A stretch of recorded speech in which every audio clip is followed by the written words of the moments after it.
Bibigyang pugay ng Entertainment Editor's Choice Award ang pelikulang My Love Will Make You Disappear matapos itong kumita ng kahangahangang 173 million pesos sa takilya. Patunay ito na patuloy na tinatangkilik ng manonood ang mga lokal na pelikulang may kakaibang kwento at dekalidad na production.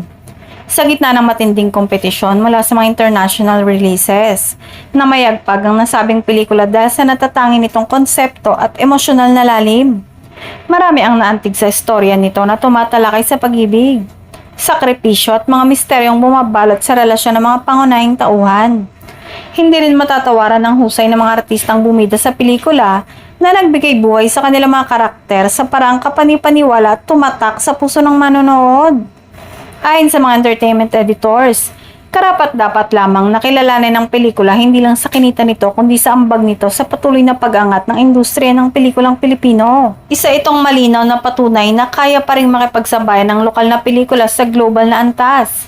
Dagdag pa rito, ang pagkilala mula sa Entertainment Editor's Choice Award ay nagsisilbing inspirasyon sa iba pang filmmakers na lumikha ng mas makabuluhan at makabagong mga proyekto. Ipinapakita rin ito na may malawak na merkado para sa mga pelikulang may puso at kalidad.